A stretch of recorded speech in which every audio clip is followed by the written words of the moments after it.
Following on from last year's Xbox One S, Project Scorpio is Microsoft's new Xbox One console, and it's set to arrive later this year in 2017.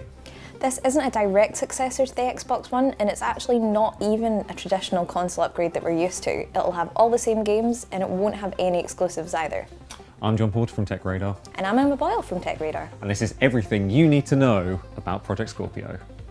Let's start with the specs. According to recent reports by Digital Foundry, Project Scorpio will have a total of 8 CPU cores, clocked at 2.3 GHz. That's an increase of 30% over the original Xbox One's 1.75 GHz, and it's almost 10% faster than the PS4 Pro. Meanwhile, the GPU has been bumped up to 40 compute units over the Xbox One's 12, and it's slightly higher than the 36 found in the PS4 Pro. Clock speed has also seen an increase from 853 MHz to 1172 MHz. Interestingly, although the PS4 Pro and PS4 have exactly the same amount of memory, Project Scorpio will actually see a 50% increase in the amount of memory it has over the Xbox One, with 12 GB of GDDR5 RAM. All of these specs combine to give Project Scorpio 6 teraflops of graphical horsepower, putting it roughly on a level with Nvidia's GTX 1070 graphics card. Now, the GTX 1070 isn't quite able to run every game at 4K with acceptable frame rates, but because of the way consoles work compared to the PC platform, this might not necessarily mean that 6 teraflops isn't enough for 4K gaming. When people talk about consoles, they often refer to the idea of a developer coding to the metal. Essentially, the idea here is that because a console game is being developed for a single piece of hardware, rather than the dozens of different hardware configurations available on PC, it can be much more efficiently coded. So here's a quick analogy to help explain exactly what this means. Credit to the channel Linus Tech Tips for first coming up with this. Imagine, if you will, dear viewer, that your PC or console is like a restaurant. Here, the games are acting as the customers, placing orders with the hardware in the kitchen, which is serving up all manner of graphical delights. The difference between PC and consoles is with the waiter.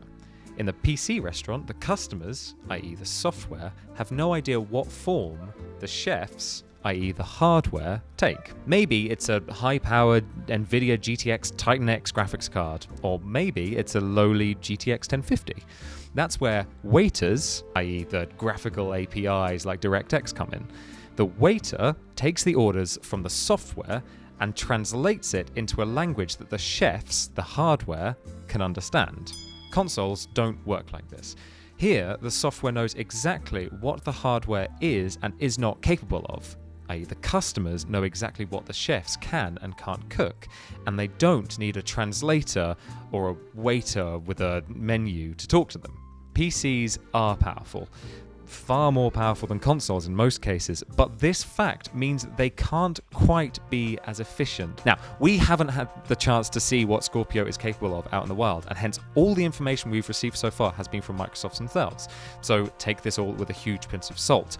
But the information we have so far suggests that Scorpio could very well be capable of running existing Xbox One games at 4K. But, and this is the really interesting bit of news about the new console, even if it's not able to maintain a rock-solid 60 frames per second, that won't matter as much as it once did, thanks to the inclusion of FreeSync, which is one of the most interesting new pieces of PC technology from the last few years. Put simply, FreeSync is a technology that mitigates the lag, judder and screen tearing that can occur when a game isn't able to maintain a solid frame rate. Every screen has what's known as a refresh rate, which is the rate at which it flips through static images to create the illusion of movement. Now, a typical screen might have a refresh rate of 60 Hz, which means that it will show 60 frames a second. So, in a standard 60 frames per second configuration, your gaming hardware is rendering one frame every 60th of a second. But, if your hardware isn't powerful enough, or if your software is poorly optimized, a 60th of a second can pass without your hardware having rendered a full frame. This is when you get tearing, where half of a new frame will display while the other half is still displaying the previous frame. The difference with a technology like FreeSync is that the screen will only refresh when the hardware powering it is ready to send a new frame. This results in a smooth image even when the frame rate isn't completely solid. This is in contrast to previous screen tear reducing technologies such as VSync, which can create lag and judder even if they do successfully eliminate screen tearing. Including FreeSync means that Project Scorpio will create the illusion of a rock-solid frame rate even if it's failing to hit that all-important refresh rate target. This is important when it's doing something as intensive as rendering 4K. But there's a pretty big catch, and that's the fact that this form of FreeSync is so new that it has yet to be included in any television sets, meaning you're going to have to wait for TVs with HDMI 2.1 ports to be released. Although Microsoft has so far promised that Scorpio will offer native 4K gaming, there have been some reports that suggest otherwise. According to a Microsoft paper published last year, the new console might make use of upscaling techniques called half-resolution and sparse rendering. Half-resolution is a technique whereby graphically intensive effects are run at a lower resolution than the game as a whole, and are then upscaled to the full resolution. Meanwhile, sparse rendering is a technique that's similar to the PS4 Pro's checkerboarding technique, which cleverly upscales games to 4K in a way that's almost indistinguishable from the native resolution.